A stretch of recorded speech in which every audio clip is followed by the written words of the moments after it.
Hello friends, how are you? કેમ છો બધા મજામાં? Today we meet for our next Gujarat board lecture.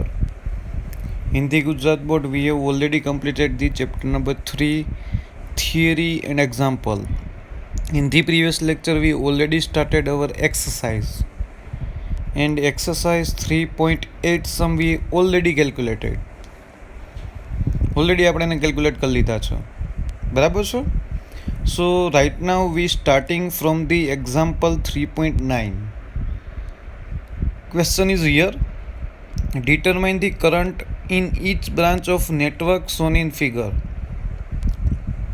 નેટવર્કની અંદર જેટલી પણ બ્રાન્ચ દેખાય છે ને અહીંયા એ બધાનો કરંટ જોઈએ છે. અહીંયા કેટલો છે, અહીંયા કેટલો છે, અહીંયા કેટલો છે, અહીંયા કેટલો છે ને અહીંયા કેટલો છે. આ બધી બ્રાન્ચની અંદરથી કરંટ કેટલો ફાઇન્ડ આઉટ થશે ઓર પાસ આઉટ થશે એ તમારે ફાઇન્ડ આઉટ કરવાનું છે. અહીંયા બેટરી કંઈક 10 વોલ્ટ છે, અહીંયા કંઈક 10 ઓહમનું રેઝિસ્ટન્સ છે. તો તમે સર આ તો અમને વિસ્ટર્ન બ્રિજ જેવું દેખાય છે. તો વિસ્ટર્ન બ્રિજની છે ને એક કન્ડિશન હતી, યાદ હોય તો, આ રેઝિસ્ટન્સના છેદમાં આ રેઝિસ્ટન્સ ને આ રેઝિસ્ટન્સના છેદમાં આ રેઝિસ્ટન્સ. ઇન શોર્ટ આના ડિનોમિનેટરમાં આના ડિનોમિનેટરમાં આ. હા કે ના? આને તમે નેમ ડિફાઇન કરો તો R1, R2, R3, R4 ગમે તે નામ આપો. સો R1 upon R4 is equal two R2 upon R3 થાય. હે કે નહીં? R1 upon R4 એટલે આના ડિવિઝનમાં એટલે કેટલા છે? 10 upon 5 is equal two 5 upon 10. 5 2 Jha 10. So 2 is equal two 1/2. બે સેમ આવ્યા કે જુદા જુદા આવ્યા? ડિફરન્ટ છે ને? જો આ કન્ડિશન મેચ થાય ને, જો આ રેશિયો સેમ આવે ને તો ગેલ્વેનોમીટર છે ને એમાંથી કોઈ કરંટ પાસ આઉટ થતો જ ના આવ્યો. ઓર એમ કહેવાય ને કે આ જે બ્રાન્ચ છે ને એમાંથી પાસ આઉટ થતો કરંટ 0 હોય એને તમે બેલેન્સ્ડ વિસ્ટર્ન બ્રિજ બોલો છો. જો આ સેમ આવ્યું હોત ને તો 2 ઇઝ ઇક્વલ ટુ 1/2 છે. અહીંયા મારી પાસે બધું સેમ હોત ને તો કંઈ ક્વેશ્ચન જ નહોતો. અહીંયા સેમ નથી. 10/5 ઇઝ ઇક્વલ ટુ 5/10 કરો તો સેમ આન્સર ના આવે સર. એકમાં 2 છે ને એકમાં 1/2 છે. સિમ્પલ. ત્યાંથી નીકળી ગયા તમે? Yes sir. એટલે આ વસ્તુ તમારા માઇન્ડમાં રાખજો. એટલે અહીંયા છે ને તમે વિસ્ટર્ન બ્રિજથી સર્કિટને સોલ્વ નહીં કરી શકો. એના માટે હવે તમારે કિર્ચોફ્સ લૂપ રૂલ ઉપર જવું જોશે. એમાં કોઈ પણ પ્રકારનો ચેન્જીસ નહીં થાય. એટલે આ વસ્તુ તમારા માઇન્ડમાં રાખજો, આ વસ્તુ ભૂલાય નહીં. સો 10/5 ઇઝ ઇક્વલ ટુ 5/10 સેમ ના થયું એટલે આપણે કિર્ચોફ લૂપ રૂલ ઉપર જઈએ છીએ. તો કે સર કિર્ચોફ લૂપ રૂલ છે શું? તો કે કિર્ચોફ લૂપ રૂલની અંદર વાત કરીએ તો ખબર છે આપણે જુદી જુદી લૂપ કન્સિડર કરતા હતા અને એમાંથી પછી ઇક્વેશન ડિફાઇન કરતા હતા અને ઇક્વેશન સોલ્વ કરતા હતા અને ડિફરન્ટ કરંટ ફાઇન્ડ આઉટ કરતા હતા. તો એ જ વસ્તુ કરવાની છે. ચાલો એક્ઝામ્પલ 3.9 સોલ્યુશન. બેટરી છે. Yes sir. બેટરી આઈ. બેટરીમાંથી કરંટ નીકળો આઈ. તમને ખબર છે આઈ કરંટ બહાર નીકળે તો પાછો આઈ જ આવવો જોઈએ. Yes sir. આઈ કરંટ બહાર નીકળે તો પાછો કેટલો આવવો જોઈએ? આઈ કરંટ આવવો જોઈએ. તો અહીંથી આઈ કરંટ નીકળે છે તો અહીંયા આઈ કરંટ ગયો તો અહીંયા ડિવિઝન થયો. જોવો જી, અહીંયા I1 ગયો ને અહીંયા I2 ગયો એટલે અહીંયા ટોટલ કરંટ આવી હતો એના બે પાર્ટ પડ્યા. I is equal two I1 plus I2. હે કે નહીં? I is equal two I1 plus I2 એના બે ડિવિઝન પડ્યા. બી પોઈન્ટ પાસે વળી પાછું એનું ડિવિઝન થયું કારણ કે જોવો જી અહીંથી I1 ગયો, અહીંથી I2 ગયો. Done. At the B point current also divided from this junction. તો અહીંથી છે ને I3 થયો. કેટલો થયો? I3. અને અહીંથી ગયો કેટલો વધ્યો હતો સર? અહીંથી I1 આવતો હતો, અહીંથી I3 વયો ગયો. અહીં વધ્યો કેટલો સર? I1 minus I3. આવું વધ્યું સર. હે કે નહીં? અહીંયા કેટલો વધ્યો? I1 minus I3. ડન. હવે અહીંથી જો અહીંથી I2 આવે છે, અહીંથી I3 આવે છે તો બે ભેગા થઈને અહીંયા કેટલું થાય? તો કે I2 પ્લસ I3 થાય કે ના થાય? I2 પ્લસ I3 એવું થશે. Yes sir. ડન. અહીંથી I1 ગયો છે, અહીંથી I2 ગયો છે, અહીંથી I3 ગયો છે. અહીંયા ટોટલ કરંટ I છે. ટોટલ કરંટ Iના બે ડિવિઝન થયા, I1 I2. I1 ને પકડો તો આ જંકશન પાસે પાછા ડિવાઈડ થયા. અહીંયા I3 ગયો તો અહીંયા કેટલો વધ્યો, I1 minus I3. Done. I1 minus I3 વધ્યો. અહીંથી અહીંયા આવ્યું, અહીંથી અહીંયા બે કરંટ ભેગા થયા તો અહીંયા કેટલો આવ્યો, I2 પ્લસ I3. કેટલું થયું, I2 પ્લસ I3.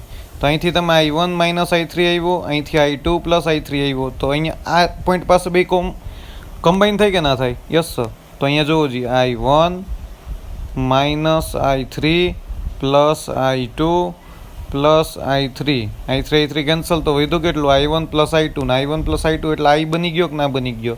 એટલે અહીંથી બોડી પાછો અહીંયા I ગયો ને અહીંથી I બહાર નીકળો. તો સમજાઈ ગયું. I કરંટ બહાર નીકળો તો અહીંયા I કરંટ એન્ટર થાય. કરંટ ચેન્જ ના થાય કોઈ દિવસ નહીં. ડન. બેટરી જેટલો કરંટ આપે છે ને એટલો જ કરંટ પાછો લે. જો એવું નથી થતું ને તો એમ સમજી જવાનું કે અહીંયા કરંટનો ડિવિઝનમાં કંઈક છે ને આપણી મિસ્ટેક થઈ ગઈ છે, ભૂલ થઈ ગઈ છે. કરંટનું ડિવિઝન સમજાઈ ગયું. હવે જો આ બ્રાન્ચમાંથી કરંટ કેટલો છે, I1, એટલે મારે I1 ફાઇન્ડ આઉટ કરવાનું. અહીંથી કેટલું, I2 ફાઇન્ડ આઉટ કરવાનું. અહીંથી કેટલું, I1 માઇનસ I3 તો I ફાઇન્ડ આઉટ કરવાનું. અહીંથી કેટલું, I2 પ્લસ I3 તે ફાઇન્ડ આઉટ કરવાનું. કરંટ ઇન ઈચ બ્રાન્ચ અહીંયા કેટલો છે, I3. તો I1 I2 અને I3 ફાઇન્ડ આઉટ કરી લો એટલે I1 માઇનસ I3 મળી જાય, I2 પ્લસ I3 પણ મળી જાય. ડન. કન્ફર્મ. હવે હું લૂપ એપ્લાય કરું છું એટલે મને પૂછ્યું તું current in each branch find out કરો તમે. એ આપણે ફાઇન્ડ આઉટ કરતા હતા, એ ફાઇન્ડ આઉટ કર્યું. ડન. કન્ફર્મ. એટલે I1 I2 I3 આપણો મેઇન ટાર્ગેટ છે, I1 I2 અને I3. ચલો કિર્ચોફ રૂલ સ્ટ્રોંગ થઈ જશે અહીંથી. ડન. એટલે આ વસ્તુ તમારા માઇન્ડમાં રાખજો. ત્યાં લૂપ ABDA દેખાણી loop, yes sir. Kirchhoff rule apply કરતા આવડે, યસ સર. કરંટની ડિરેક્શન માઇનસ ઓપોઝિટની કરંટ ડિરેક્શન પ્લસ બેટરીનું નેગેટિવ એન્ડ સામો મળે છે તો પોઝિટિવ એન્ડ સામો મળે છે તો નેગેટિવ. આ ડિરેક્શનમાં ગયા. કરંટની ડિરેક્શન છે, જો રેઝિસ્ટન્સ કેટલો છે 10 અને અહીંયાનો કરંટ છે એટલે માઇનસ 10 I1. અહીંથી અહીંયા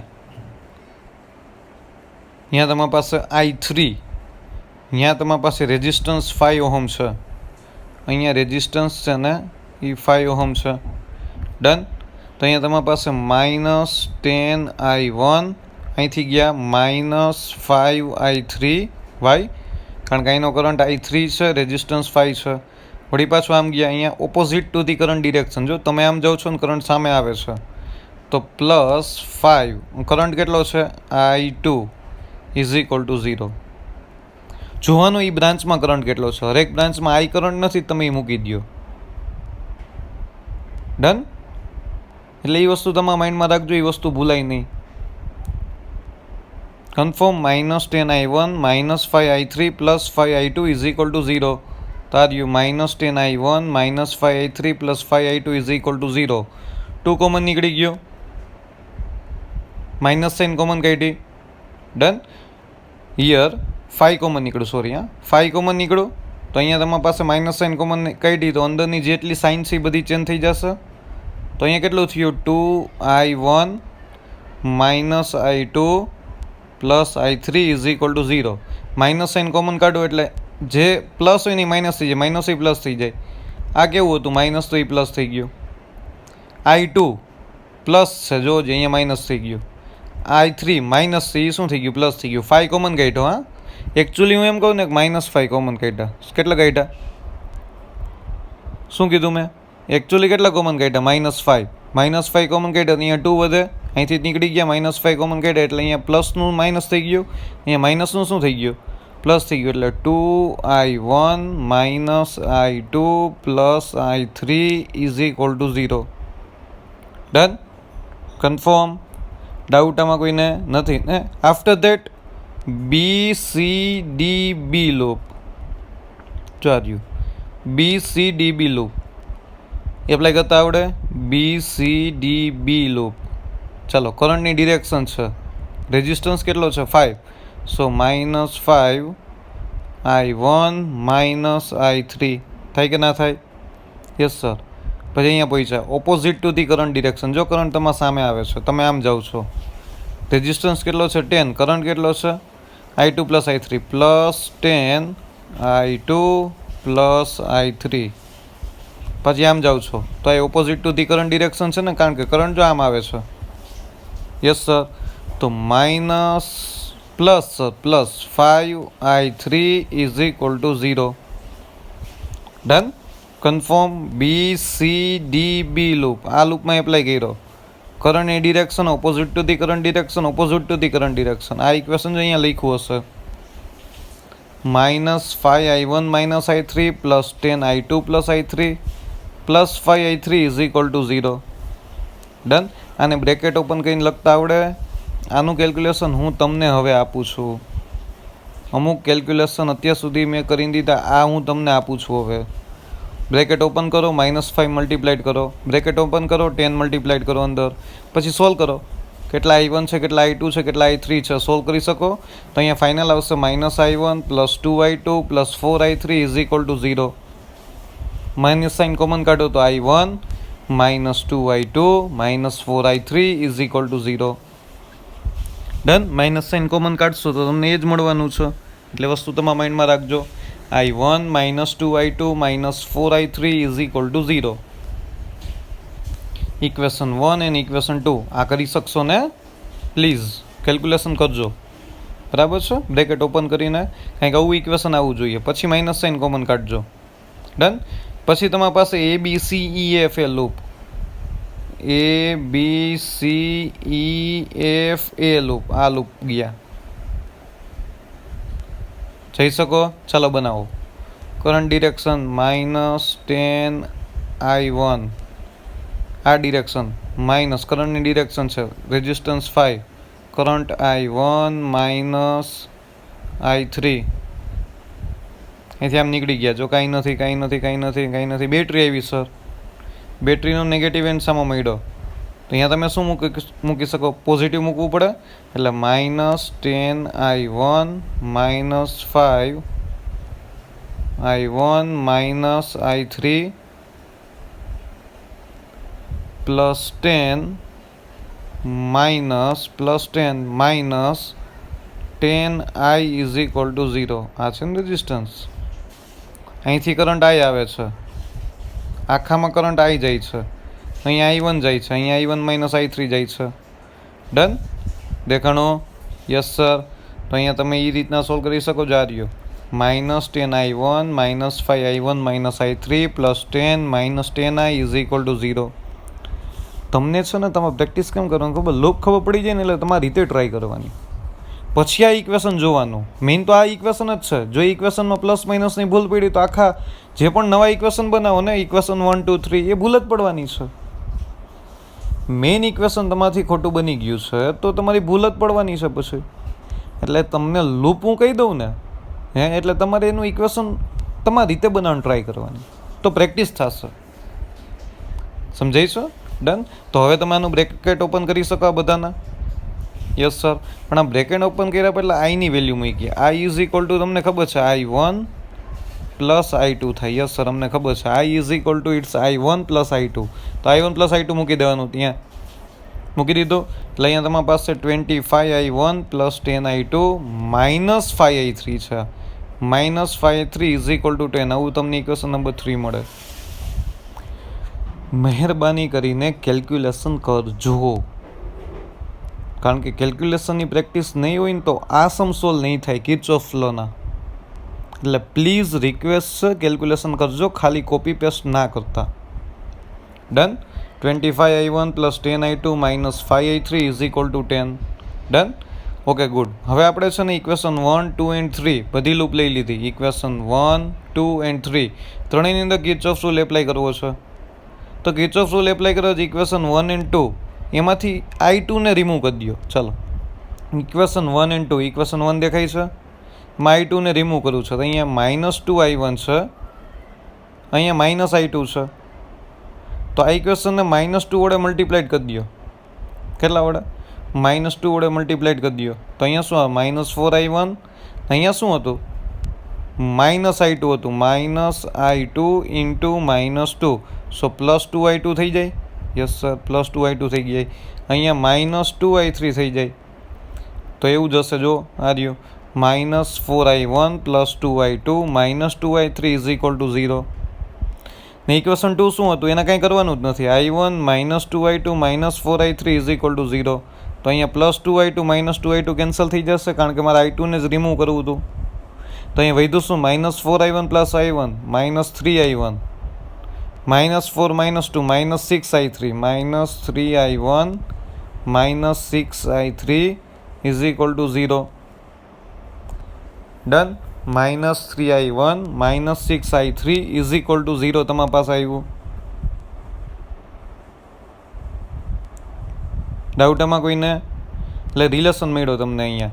એટલે તમે અહીંયા લખી શકો i1 = -3i1 -6i3. તો અહીંયા તમે -3i1 = 6i3 લખી શકો. 3 2 ઝા, સો માઇનસ સાઇન સામે બાજુ જવા દો તો i1 = -2i3. એવું થાય કે ના થાય? તો અહીંયા લખ્યું હશે મેં, દેખાય છે i1 = -2i3. i1 અને i3 રિલેશન મળ્યો. ઇક્વેશન 1 અને 2 માંથી તમે i2 રિમૂવ કર્યા. કોને રિમૂવ કર્યા? i2 ને. એટલે આ વસ્તુ તમારા માઇન્ડમાં રાખજો. સેમ ટુ સેમ ઇક્વેશન 1 અને 3 માંથી i2 રિમૂવ કરો. ચાલો 1 અને 3 જોવો જી. 1 અને 3 ઇક્વેશન 1 અને ઇક્વેશન 3 i2 રિમૂવ કરવા છે. તો અહીંયા +10i2 છે, અહીંયા -i2 છે. અહીંયા મલ્ટીપ્લાઇડ બાય 10 કરી દો તો અહીંયા -10i2 થઈ જાય. નીચે તો +10i2 છે તો કેન્સલ થઈ જશે. Done. So here equation 1 multiplied with 10, એને કેના સાથે મલ્ટીપ્લાય કરો? 10 સાથે મલ્ટીપ્લાય કરો. તો અહીંયા 20i1 ઇક્વેશન 1 ને -10i2 + 10i3 = 0. અહીંયા વધ્યું 25i1 + 10i2 -5i3 = 10. કેન્સલ થઈ ગયું -10i2 + 10i2. એટલે તમારી પાસે અહીંયા આવ્યું 45i1 + 5i3 = 10. 45i1 + 5i3 = 10. Done. Doubt આમાં કોઈને નથી ને? તેમાંથી 5 કોમન કાઢી લ્યો. 5 કોમન કાઢ્યું તો અહીંયા 9 5 ઝા 45 થાય. સો 9i1 + i3 = 2. સો 9i1 - 2i3 + i3 = 2. હા કે ના? 9 in bracket -2i3 + i3 = 2. Done. So 9 2 Jha -18i3 + i3 = 2. તો અહીંયા -17i3 = 2. સો i3 = -2/17 એમ્પિયર. i3 કેટલું આવ્યું? -2/17 એમ્પિયર. આ વસ્તુ ભૂલાય નહીં. ઇક્વેશન 1 અને 3 માંથી i2 રિમૂવ કર્યું આપણે. i2 રિમૂવ કર્યું તો -10i2 + 10i2 કેન્સલ થયા. અહીંયા 45i1 + 5i3 = 10. સો 9i1 + i3 = 2. સો i1 તમે -2i3 લખી શકો. એ ક્યાં આવ્યું સર? યાર યો ફર્સ્ટ ટુ ઇક્વેશનને સોલ્વ કર્યા હતા સ્ટાર્ટિંગમાં. i1 શું આવ્યું હતું? -2i3. તો i1 ની વેલ્યુ અહીંયા મૂકી દીધું એટલે આખું ઇક્વેશન i3 માં જ રહ્યું. એટલે i3 મળી જશે. i3 -2/17. i3 ની વેલ્યુ અહીંયા મૂકો તો i1 મળી જાય કે ના મળી જાય? તો ચાલો મૂકી દો. i1 -2i3. So here -2/17 4/17 ampere. Minus plus થઈ જાય ને? એટલે i1 i3 મળી ગયો. હવે i2 ફાઇન્ડ આઉટ કરવું હતું તો ઇક્વેશન 1 માં થઈ જશે i2. અહીંયા i1 ની વેલ્યુ મૂકી દો, i3 ની વેલ્યુ મૂકી દો તો તમને મળી શું જશે સર? i2 મળી જશે. આ વસ્તુ તમારા માઇન્ડમાં રાખજો, ભૂલાય નહીં. ડન. આ વસ્તુ તમારા માઇન્ડમાં રાખજો. અહીંયા તમને i2 ની વેલ્યુ છે ને એ મળી જશે. i1 ની વેલ્યુ મૂકો, i3 ની વેલ્યુ મૂકો, બે છે તમારા પાસે. સો here in the equation number 1 2i3 + i3 = i2. i1 4/17, i3 -2/17 i2. Done. 4 2 Jha 8/17 minus 2/17. So 6/17 આવ્યું. Done. So our current I2 is equal to 6/17 ampere. I2 is equal to તમારી પાસે ફાઇનલી શું આવ્યું? 6/17 એમ્પિયર. ભૂલાય નહીં? કન્ફર્મ? ડાઉટ આમાં કોઈને નહીં ને? એટલે I1 મળી ગયું સર, I2 મળી ગયું સર, I3 મળી ગયું. ત્રણેય મળી ગયા કે ના મળી ગયા? બહુ નિરાતે સાંભળજો, બહુ નિરાતે કેલ્ક્યુલેટ કરજો. હવે I1 I2 I3 મળી ગયા તો હવે તમારે છે ને આ ફાઇન્ડ આઉટ કરવાનું છે. I1 આ બ્રાન્ચનો કરંટ મળી ગયો, આ બ્રાન્ચનો કરંટ મળી ગયો, આ બ્રાન્ચનો કરંટ મળી ગયો. I1 માઇનસ I3 એટલે આ બ્રાન્ચનો કરંટ, અને I2 પ્લસ I3 એટલે આ બ્રાન્ચનો કરંટ થઈ શકે? Yes sir. તો કે I1 માઇનસ I3 કરશો ને, I1 માઇનસ I3 કરશો એટલે તમારી પાસે ફાઇનલ આન્સર આવશે 6/17 એમ્પિયર. અને I2 પ્લસ I3 કરશો એટલે આન્સર આવશે 4/17 એમ્પિયર. કરતા આવડે ને? I1 છે તમારી પાસે, જો આ રહ્યું I1 minus I3, so answer is 6/17. I2 plus I3 answer is 4/17 ampere. End total current I જોતો હોય તો શું થાય? I is equal two, sir મને ખબર છે, I1 પ્લસ I2. તો અહીંયા 4/17 plus 6/17, so answer is 10/17 ampere. કેટલો આન્સર આવ્યો? 10/17 એમ્પિયર. કન્ફર્મ? ડાઉટ આમાં કોઈને નથી ને? ડાઉટ એટલે આ વસ્તુ તમારા માઇન્ડમાં રાખજો, આ વસ્તુ ભૂલાય નહીં. Confirm? You have to find out the current in each branch. First of all, you have to find out I1, I2, I3, and first of all, you have to consider the three loops and three equations. After that, you solve the first two equations, remove the I2. You will get the relation between I1 and I3. After that, you have to solve the first and third equation, and also you remove the I2. And from this equation, you have to find out the I3. After that, you have to find out I1 and I2. Now, next you have to find out last I1 minus I3 and I2 plus I3. So 6/17 and 4/17. And total current is I1 plus I2. So 4/17 plus 6/17. So answer is 10/17 ampere. Confirm? આ વસ્તુ તમારા માઇન્ડમાં રાખજો, આ વસ્તુ ભૂલાય નહીં. Done? ચલો કે good. So here you to completed 3.9. બહુ મોટો સમ હતો ઓલરેડી. મેથેમેટિકલ કેલ્ક્યુલેશન બહુ વધારે હતી, એટલે બહુ નિરાતે કેલ્ક્યુલેટ કરજો, બહુ ઉતાવળ ના કરતા. Done? After that sum number 3.10. A meter bridge, the balance point is found to be at 39.5 centimeter from the A થી છે ને એ પોઈન્ટથી મીટર બ્રિજનું છે ને ફિગર યાદ આવી રીતના ડિફાઇન કરતા હતા, બરાબર છે? From the A to B પોઈન્ટ અહીંયા છે ને 39.5 સેન્ટીમીટર પાસે છે ને તમારી પાસે બેલેન્સ પોઈન્ટ છે. Balance point means what? Galvanometer deflection is 0. Done? And when the resistor Y is of 12.5 ohm, determine the resistance of X. Wire the connection between the resistors in the Western bridge or meter bridge made of thick copper strips. Thick copper સ્ટ્રિપ્સની અંદર છે ને જેટલો current pass out થતો હોય ને એટલો જ થાય, વધારાનો કોઈ એડિશનલ કરંટ છે ને એમાં લોસ ના થાય, એટલા માટે છે ને ત્યાં થિક કોપર સ્ટ્રિપ્સ હોય. એટલે આ વસ્તુ યાદ રાખજો. આપણે તો ફાઇન્ડ આઉટ કરવાનું છે determine the resistance of X. Done? Resistance of વાયની વેલ્યુ આપેલી છે 0.39.5 ડિગ્રી શું સેન્ટીમીટર પર છે. So here is the R upon S, meter bridge, one of the equation, R upon S is equal to L1 upon 100 minus L1. Done? Confirm? So X upon Y is equal to 39.5 upon 100 minus 39.5. Check it nahi? So here R is equal to X and S is equal to Y. Confirm? So X upon 12.5 is equal to 39.5 upon 100 minus 39.5. Done? So answer is 60.5. So 39.5 upon 60.5. Done. તમારી પાસે already Y હતો, x find out કરવાનો હતો. Null point એટલે એ પોઈન્ટથી 39.5 હોય તો total distance તો 100 સેન્ટીમીટર છે. આ 39.5 છે તો આ ડિસ્ટન્સ કેટલું હોય તો કે 60.5. સો એક્સની વેલ્યુ મળી ગઈ 81.6 ohm. Done. So resistance x is 88.16 ohm. Doubt આમાં કોઈને? સાવ ઇઝી છે. મીટર બ્રિજના એક જ ઇક્વેશન ઉપર સોલ્વ થઈ જશે. પછી તમને કંઈ કીધી છે, determine the balance point of Wheatstone or meter bridge above if X and Y are interchange. જ્યાં એક્સ છે ત્યાં વાય મૂકી દો, વાય મૂકો ત્યાં એક્સ મૂકો.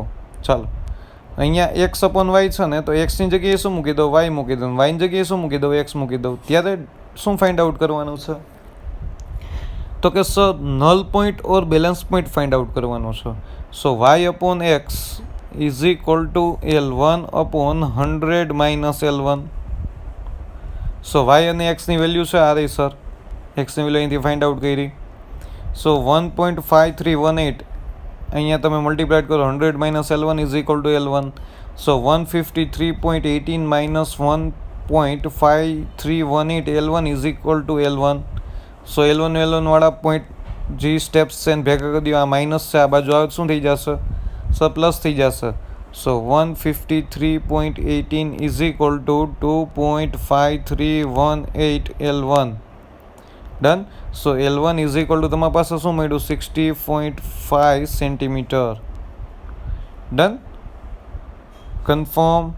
ડાઉટ આમાં કોઈને નથી ને? સો L1 ઇઝ ઇક્વલ ટુ તમને શું મળ્યું? જો વાય અને એક્સને હું ઇન્ટરચેન્જ કરું છું તો મને નલ પોઈન્ટ 60.5 સેન્ટીમીટરે મળે છે. એની પહેલાં છે ને મને નલ પોઈન્ટ છે ને 39.5 સેન્ટીમીટરે મળતો. ડન. એટલે આ વસ્તુ તમારા માઇન્ડમાં રાખજો, આ વસ્તુ ભૂલાય નહીં. Confirm? So last is C. What happened if the galvanometer and cell are interchange at the balance point of the bridge? શું કીધું?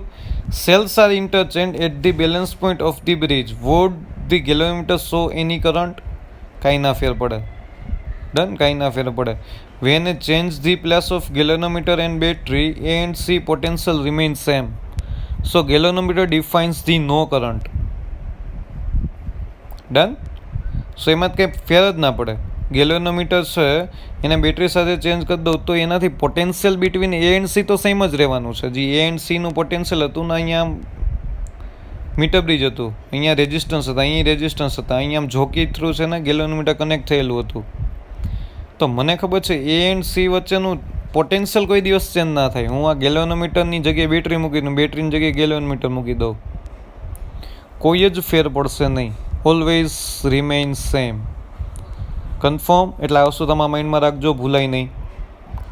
After that we have to define 3.11.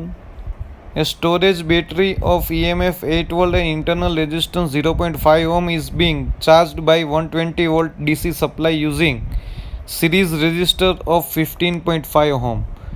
Battery charge થાય છે બીજી કોઈ બેટરીથી. જો બીજી એને બેટરી છે 120 વોલ્ટની. Done. Confirm? What is the terminal voltage of the battery during charging? What is the purpose of having a series resistor in a charging circuit? Done. ચાલો જુઓ, અહીંયા તમારી પાસે છે ને 120 વોલ્ટની બેટરી છે, એના પ્લસ માઇનસ અહીંયા છે ને એક બેટરી છે, આ ચાર્જ થાય છે. એનો ઇન્ટરનલ રેઝિસ્ટન્સ કંઈક છે ને સિરીઝમાં કોઈ એક છે ને 15.5 ઓહમનો છે ને રેઝિસ્ટર કનેક્ટ થયેલો છે. Done. Terminal voltage find out કરવા છે. સિમ્પલ. જો અત્યાર સુધીની કોઈ પણ બેટરી હતી ને એમાં કોઈ એવો કન્સેપ્ટ નહોતો કે બેટરી ચાર્જ થાય છે. તમે કોઈ પણ સર્કિટમાં બેટરી કનેક્ટ કરો ને તો ઓલવેઝ ધ્યાન રાખજો એ ડિસ્ચાર્જ જ થતી હોય. શું થતું હોય સર? બેટરી ડિસ્ચાર્જ થતી હોય, કારણ કે તમે એમાંથી કરંટ યુઝ કરતા હોય. હવે તમારી મોબાઈલની બેટરી છે, ચાર્જ કરવી છે, તમે શું કરો? કોઈ એક મોટી બેટરી જે આપણો મેઇન પ્લગ છે એમાં કનેક્ટ કરો કે ના કરો, એટલે બેટરી ચાર્જ થાય કે ના થાય? એવું જ છે. આ 120 વોલ્ટની મોટી બેટરી છે, એના થ્રુ કોઈ પણ મોબાઈલની સ્મોલ બેટરી છે, કોઈ ટોયસની સ્મોલ બેટરી છે, હું ચાર્જ કરું છું. તો યાદ રાખજો, for the charging condition terminal voltage equation V is equal two epsilon plus IR. For the discharge condition terminal voltage V is equal two epsilon minus IR.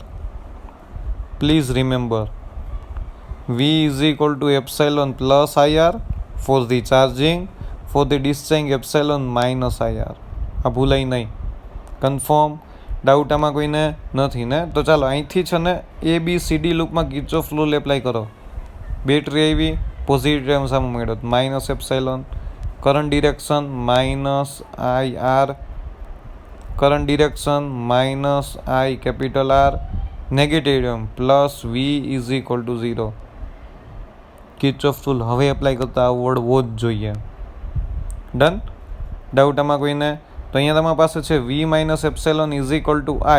આ બાજુ આવી ગયું R પ્લસ R, કારણ કે આ માઇનસ છે minus છે, સામેની બાજુ પ્લસ થાય, I કોમન કાઢો એટલે R પ્લસ સ્મોલ r. થાય કે ના થાય? સો I is equal two V minus epsilon upon R plus R. Done? So V 120 epsilon 8 R 15.5 plus 0.5 એટલે તમારી પાસે કેટલું થયું? I ઇઝ ઇક્વલ ટુ તમારી પાસે ફાઇનલ આન્સર આવ્યો 7 એમ્પિયર. કેલ્ક્યુલેટ કરી શકો ને? I ટર્મિનલ વોલ્ટેજ કેટલા છે જુઓ જી, V is equal two epsilon plus IR. Why we have two put down plus? Because battery have been charged. A charge થાય છે એટલા માટે મેં ત્યાં શું મૂક્યું છે? પ્લસ મૂક્યું. જો એ ડિસ્ચાર્જ થતી હોત ને તો તમારે અહીંયા માઇનસ જ મૂકવાનું હતું.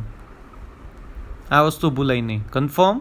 ડાઉટ આમાં કોઈને નથી ને? ડાઉટ એટલે અહીંયા ટર્મિનલ વોલ્ટેજ કેટલા આવ્યા? એપ્સાઇલોન છે તમારી પાસે, I તમે અહીંયા ફાઇન્ડ આઉટ કર્યો, સ્મોલ r ઓલરેડી છે તમારી પાસે. સો અહીંયા answer is 11.5 volt. Confirm? Doubt આમાં કોઈને? ડાઉટ નથી ને? એટલે આ વસ્તુ તમારા માઇન્ડમાં રાખજો, ભૂલાય નહીં.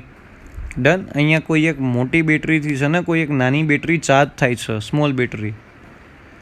તમે એ જ કરો છો ને, તમારા મોબાઈલની અંદર બેટરી છે એ સ્મોલ છે, તમે જ્યાં પ્લગમાં ભરાવો છો એ મોટી બેટરી છે, એના વોલ્ટેજ 220 વોલ્ટ છે. ડન? એનું કનેક્શન આવું હોય, બરાબર છે? આ તો લાઇન ડાયાગ્રામ છે એટલે આ વસ્તુ ભૂલાય નહીં. ચલો next 3.12. In a potentiometer arrangement, a cell of EMF 1.25 volt gives a balance point at 35 cm length of the wire. If the cell is replaced by another cell and the balance point shifts 63 cm, what is the EMF of second cell? તો તમને ખબર છે પોટેન્શિયોમીટરનો use આપણે લોકોએ બે સેલ્સના EMFની comparison માટે કર્યો હતો. અહીંયા તમારી પાસે ઇક્વેશન આવ્યું હતું epsilon 1 upon epsilon 2 is equal to L1 upon L2. Epsilon 1 છે સર, ત્યારે લેન્થ કેટલી હતી? Balance point 35 centimetre. Epsilon 2 find out કરવાનો છે, ત્યાંનો બેલેન્સ પોઈન્ટ 63 સેન્ટીમીટર છે. 1 માર્ક MCQ છે only. So here epsilon 1 upon epsilon 2 is equal to L1 upon L2. Battery 1.25 વોલ્ટની હતી ને, ત્યારનું બેલેન્સ પોઈન્ટ 35 સેન્ટીમીટર હતો. ડન?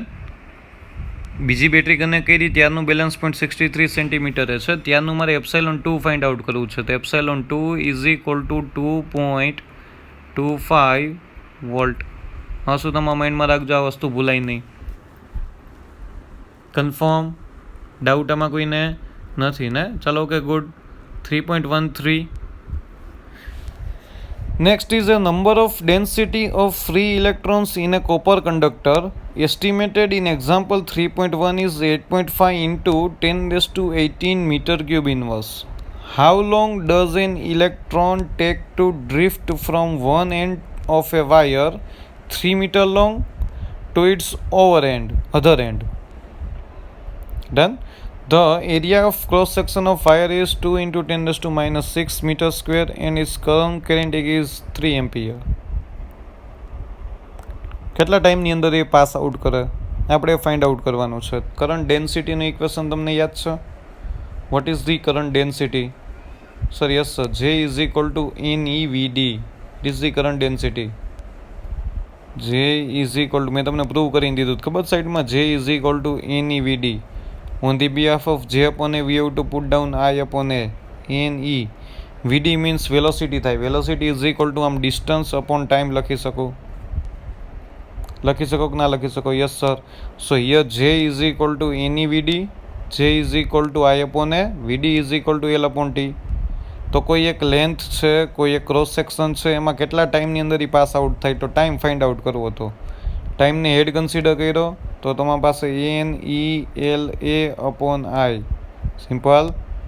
ડન. એનની વેલ્યુ આપેલી છે 8.5 ઇન્ટુ 10⁻18. E તમારી પાસે છે 1.6 into 10⁻19. L 3 and A 2 into 10⁻6 upon 3. Done. તો તમારી પાસે ફાઇનલ આન્સર આવ્યો 2.7 into 10⁻4 ohm into 10⁻4 second. Sorry, time છે, time second. 2.7 into 10⁻4 second. It's converted into hours. So 1 hour second is 3600. So divided by 3600. So our answer is 7.5 hour. Small equation. J is equal to any VD. On the behalf of J, you have to put down I upon A. On the behalf of VD, you have to put down L upon T. So consider the head as DT. T is equal to NELA upon I. બધો given data already હતો, પણ આ equation શેમાં મળ્યું sir? સેકન્ડમાં મળ્યું. સો final answer શું આવ્યો? 2.7 into 10⁻4 second divided by 3600. So 7.5 hour.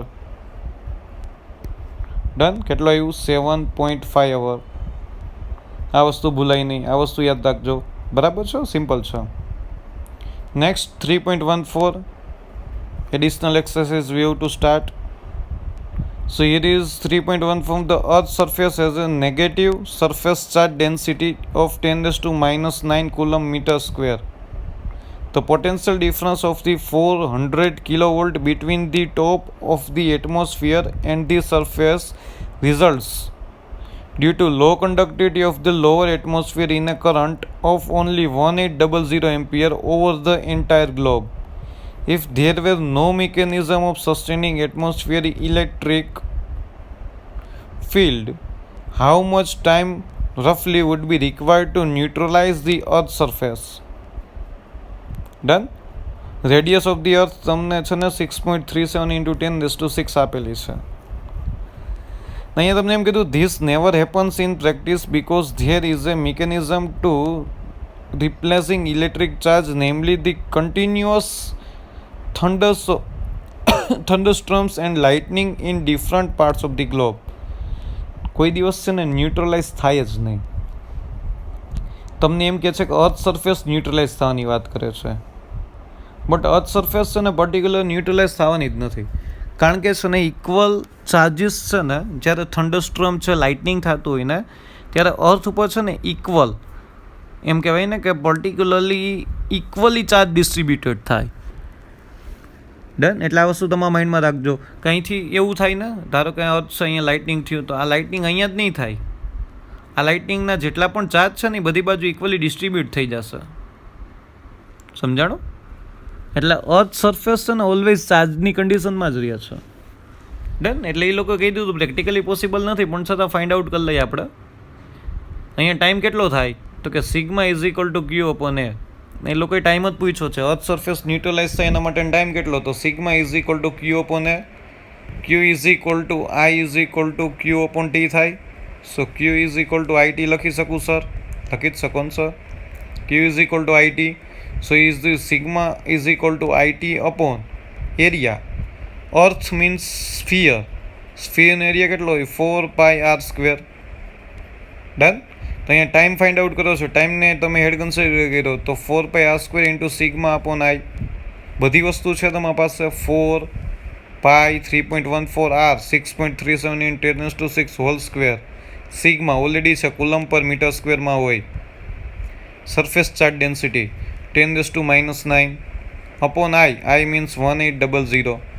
Done. So time required to earth surface is neutralise 283 second. એટલી સેકન્ડની અંદર છે ને અર્થ સરફેસ ન્યુટ્રલાઇઝ થઈ જાય. But practically it is not possible because charge will distributed in uniform way. But આ તો છે ને એ લોકોએ એક કેસ આપ્યો છે, એટલા માટે એ લોકોએ બ્રેકેટમાં એમ પણ કહી દીધું હતું કે એ પ્રેક્ટિકલી પોસિબલ નથી. પણ આપણા માટે સ્મોલ MCQ થઈ ગયો, સ્મોલ સમ થઈ ગયો. Sigma is equal to Q upon A on the behalf of Q. તમે ફાઇન્ડ આઉટ કરો ટાઈમ અપોન 4πr². તમારે ટાઈમને એડ કન્સિડર કરીએ, બાકી બધું તો આપેલું જ છે. ઓટોમેટિકલી મળી જશે T is equal two 283 second.